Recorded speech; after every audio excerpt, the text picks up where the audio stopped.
अच्छा, बिस्मिल्लाहिर्रहमानिर्रहीम। पढ़ते हैं।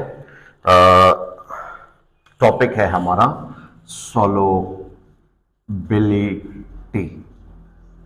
सॉलोबिलिटी स्टूडेंट देखिए, सॉलोबिलिटी को हम डिफाइन करते हैं the amount of solute, the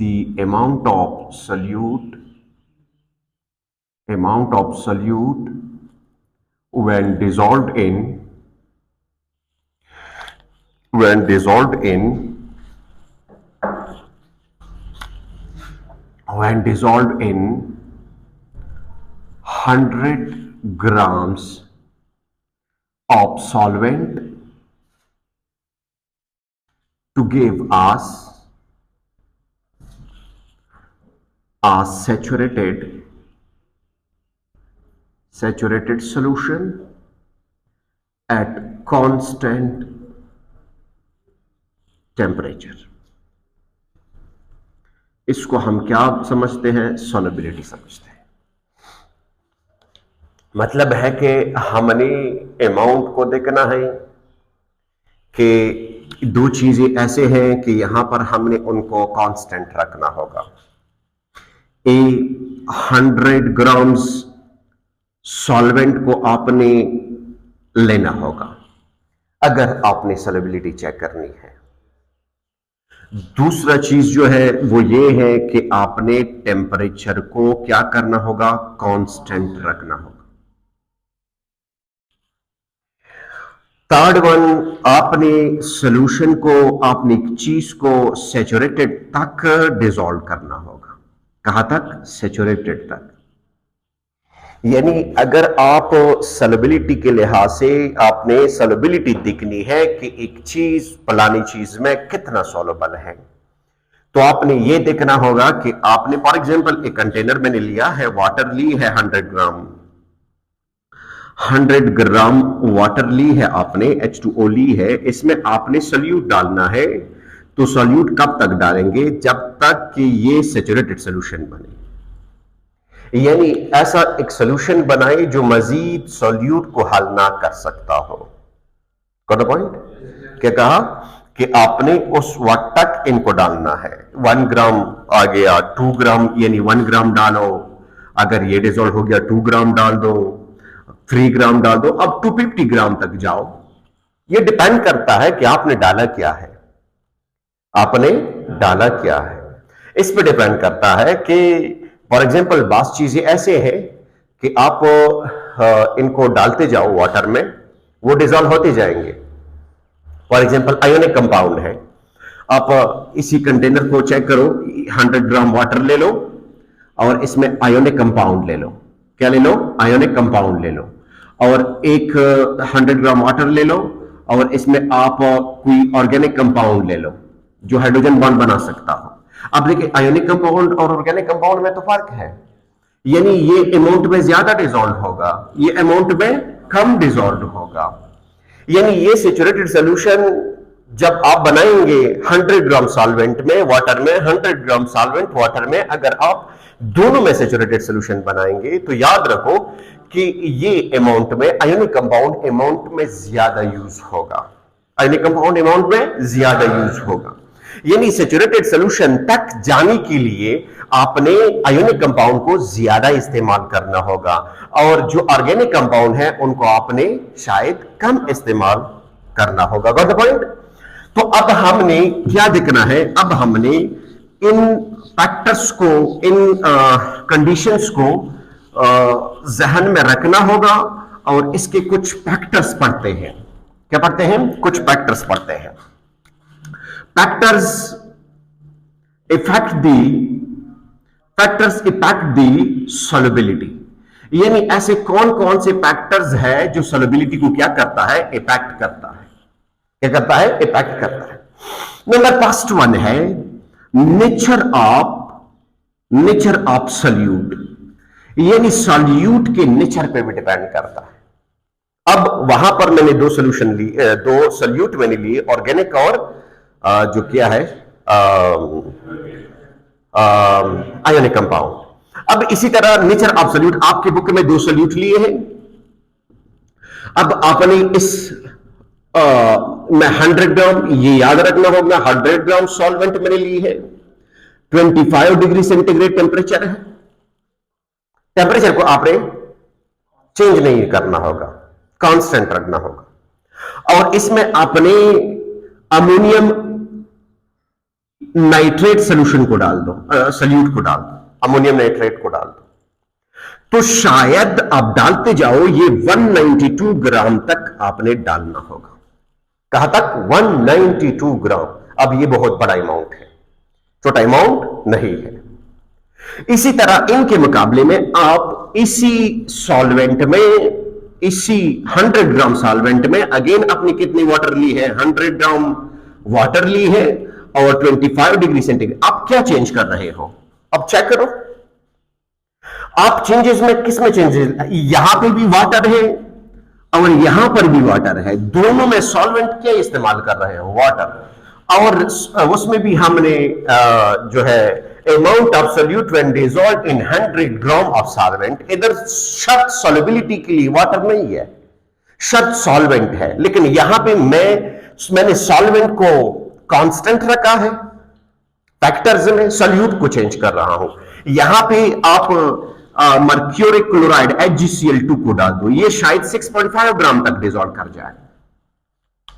अगर इसको हम रिवर्स करें, इस तरह करें, अगर हम कहें कि नेचर ऑफ सॉल्वेंट को देखते हैं, नेचर ऑफ सॉल्वेंट को देखते हैं, क्या मतलब?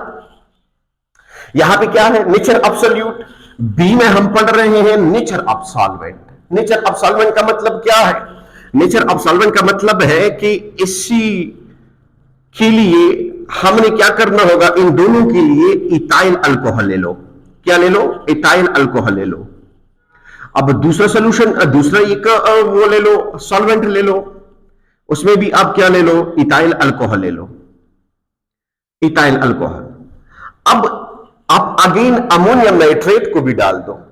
अमोनियम नाइट्रेट 3 ग्राम तक या 4 ग्राम तक डिसॉल्व होगा, यानी 192 से 3 पॉइंट समथिंग ग्राम में डिसॉल्व। अब ये 47 ग्राम तक शायद डिसॉल्व कर जाए। अब देखिए, अब देख ले, इथाइल अल्कोहल में इनकी सॉल्युबिलिटी अलग है, HgCl2 की बात कर रहा हूं, पे विदर इनकी अलग है, यहां पर अलग है। इसका मतलब है कि सॉल्युबिलिटी दोनों चीजों से इफेक्ट होती है। अगर आप सॉल्यूट चेंज करेंगे तो भी सॉल्युबिलिटी इफेक्ट कर जाती है, अगर आप सॉल्वेंट चेंज करोगे तो भी सॉल्युबिलिटी इफेक्ट कर जाती है। इस तरह नहीं है कि जस्ट नेचर ऑफ सॉल्यूट पे डिपेंड करता है, ये आयोनिक है, ये कोवेलेंट है, ये नॉन पोलर है, ये पोलर है, नहीं। अगर आप सॉल्यूट चेंज करोगे तो भी सॉल्युबिलिटी चेंज होगी, अगर आप सॉल्वेंट चेंज करोगे तो भी सॉल्युबिलिटी। अब देखिए, यहां भी सॉल्वेंट एक ही था, अमोनियम नाइट्रेट वाटर में डाला तो इनकी सॉल्युबिलिटी 192 ग्राम तक सॉल्युबल था। जब मैंने अल्कोहल को डाला तो ये 3 ग्राम भी सॉल्युबल नहीं है, यानी 3 ग्राम तक आप इथाइल अल्कोहल में इसको डाल दो। Ethyl alcohol means ethanol, C2H5OH, ethanol को रख दो, इसमें इसको डाल दो, तो इनकी सॉल्युबिलिटी क्या हो जाएगी? चेंज हो जाएगी। सॉल्युबिलिटी क्या हो जाएगी? चेंज हो जाएगी। इसका मतलब है कि एक सॉल्यूट में कितना ताकत है, या एक सॉल्वेंट में कितना ताकत है कि वो सॉल्यूट को डिसॉल्व कर सके, सॉल्युबल कर सके, सैचुरेटेड सॉल्यूशन तक लेके जा सके। Got a point? तो ये फैक्टर दोनों से सॉल्युबिलिटी पैक्ट कर जाती है। अगर आप सॉल्वेंट को चेंज करो तो भी सॉल्युबिलिटी चेंज होगी, अगर आप सॉल्यूट को चेंज करो तो भी सॉल्युबिलिटी चेंज होगी। Got a point? ये था हमारा एक फैक्टर जिसको हम कहते हैं nature of solute and solvent. लगे समझ में? रन करूं? अच्छा, सेकंड फैक्टर क्या है? सी को पढ़ते हैं effect of pressure. C effect of pressure, pressure को की इफेक्ट को देखते हैं। अब देखिए, सी इफेक्ट ऑफ प्रेशर, अगर हम मिसाल के तौर पर क्या करें, प्रेशर की इफेक्ट को देखें, यहां पर हम देख सकते हैं कि हम किन दो चीजों को मिला रहे हैं। फॉर एग्जाम्पल एक सोल्यूशन मैंने लिया है, वाटर है, वही कंडीशंस सारा कुछ वही हमने ली है, बार बार मैं वो नहीं लिख सकता। अब इसमें मैं NaCl डाल रहा हूं। क्या डाल रहा हूं? NaCl। यहां पे इस कंटेनर को आप बेशक प्रेशर अप्लाई करो, कोई इफेक्ट नहीं होगा। अब ऐसे सोल्यूशन को हम बोलते हैं solid in liquid. Solid in liquid, got a point. अब दूसरा एक सोल्यूशन ले लो जिसमें आपने वाटर डाला हुआ है, अगेन आप ऊपर से अल्कोहल को डिसॉल्व कर रहे हो। किसको? अल्कोहल की। तो यहां पे सॉलिड इन लिक्विड था, यहां पे लिक्विड इन लिक्विड सोल्यूशन हो गया ना। तो यहां पे भी प्रेशर इफेक्ट नहीं होगा, यहां पर भी प्रेशर इफेक्ट नहीं होगा, गॉट द पॉइंट। अब थर्ड में इसको हम थर्ड में चेक करें। अगर हम क्या ले ले, अगर हम कोई कंटेनर ऐसा ले ले, लाइक हमने बॉटल ली है, चलो ये बॉटल हमने लिया। अब देखिए इसमें लिक्विड है, लिक्विड है। अब इस लिक्विड में हम चाहते हैं कि डिसॉल्व करें किस चीज को? गैस को, CO2 को डिसॉल्व करना चाहे। किसको? कोल्ड ड्रिंक, देखे है ना। अब देखिए CO2 को डिसॉल्व करना चाहते हैं किसमें? कोल्ड ड्रिंक पे। अब यहां पे इस पे प्रेशर का इफेक्ट नहीं था, इस पे प्रेशर का इफेक्ट नहीं था, इस पे प्रेशर का इफेक्ट होगा क्योंकि आप गैस को लिक्विड में डिसॉल्व कर रहे हैं, लिक्विड में डिसॉल्व कर रहे हैं। अब अगर आप गैस को लिक्विड में डिसॉल्व कर रहे हैं तो जो ऊपर आप प्रेशर लगाते हैं ना, ऊपर वाला प्रेशर, ये जो आप लगाते हैं इस पर डिपेंड करता है। यानी आप प्रेशर हाई अप्लाई करोगे, सॉल्युबिलिटी ज्यादा होगी। क्या मतलब? अगर आप प्रेशर ज्यादा अप्लाई करोगे तो सॉल्युबिलिटी क्या हो जाएगी? ज्यादा हो जाएगी, सॉल्युबिलिटी ज्यादा हो जाएगी। लेकिन किसके साथ? ये सॉल्युबिलिटी कब ज्यादा होगी? तब जब हम एट कांस्टेंट टेम्परेचर रख दे। टेम्परेचर को मैंने कहा कि टेम्परेचर के इफेक्ट को आपने हिलाना नहीं है, चेंज नहीं करना होगा। एक पॉइंट और, अगर यहां पे आप टेम्परेचर चेंज करोगे, हाई करोगे, क्या करोगे? हाई करोगे। जब टेम्परेचर को हाई करोगे तो ये टेम्परेचर आप हाई करोगे तो इसकी काइनेटिक एनर्जी इंक्रीज कर जाएगी, तो फिर तो गैस को डिसॉल्व करना मुश्किल है। ये खुद गैस में चेंज होगा, बाकी लिक्विड भी गैस में चेंज होगा। तो इसका मतलब है कि by increasing temperature the solubility of the gas in a liquid is decreases. यानी एक गैस की लिक्विड में सॉल्युबिलिटी, एक गैस को लिक्विड में डाल दो, अगर इनको आप डिसॉल्व करना चाहते हैं, इनको आप मिलाना चाहते हैं, अगर उस पर आपने टेम्परेचर को इंक्रीज किया तो इनकी सॉल्युबिलिटी क्या हो जाएगी? इंक्रीज कर जाएगी। यहां पे मैं लिख रहा हूं, अगर टेम्परेचर इंक्रीज करोगे तो solubility of gas in liquid decreases. यानी मैं यूं कह सकता हूं कि at constant temperature या at low temperature the gas will be more soluble in a liquid. Got the point? ये दोनों पॉइंट्स को आपने क्या करना होगा? देखना होगा। नेक्स्ट है that is C, इसको हम कहते हैं टेम्परेचर। क्या? टेम्परेचर। और टेम्परेचर भी सॉल्युबिलिटी को क्या करता है? इफेक्ट करता है। क्या करता है? इफेक्ट करता है। अब देखिए सॉल्युबिलिटी, देखिए हम solution different types of solution बना सकते हैं, liquid in liquid, liquid in solid, gas in liquid, gas in gases, gas in solid, and different types of solution है। लेकिन हम टेम्परेचर की इफेक्ट को स्टडी करते हैं। एक दो तीन ऑप्शन है इसमें। टेम्परेचर हैज नो इफेक्ट, ये भी possible, has no effect on solubility, has no effect on solubility. ये भी हो सकता है कि गैस का टेम्परेचर का कोई इफेक्ट नहीं। ये कब हो सकता है? जब हमारे पास डेल एच क्या हो? Del H is equal to negative हो। क्या मतलब है? यानी एक्सोथर्मिक प्रोसेस हो, स्पेलिंग तब है, एक्सोथर्मिक प्रोसेस हो, एक्सोथर्मिक प्रोसेस। यानी एक्सो प्रोसेस कब होती है? कल बता चुका हूं कि जब सॉल्यूट एंड सॉल्वेंट में इंटरेक्शन स्ट्रांग हो, यानी इंटरेक्शन मैं लिख रहा हूं फॉर एग्जांपल, आप NaCl को डाल रहे हो, या फॉर एग्जांपल आप अमोनियम नाइट्रेट को डाल रहे हो, हाँ इसको डाल रहे हो, आप किस में डाल रहे हो, वाटर में डाल रहे हो, वाटर में डाल रहे हो।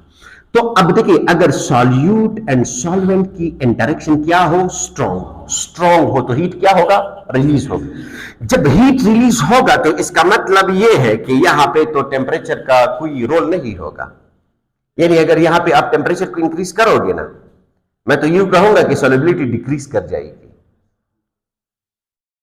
Got a point?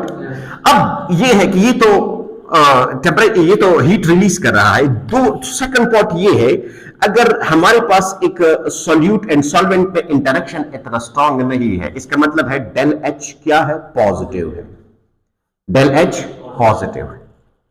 जब डेल एच पॉजिटिव हो तो इसका मतलब है कि सॉल्यूट एंड सॉल्वेंट के दरमियान इंटरेक्शन कुछ अच्छा नहीं है, खास नहीं है।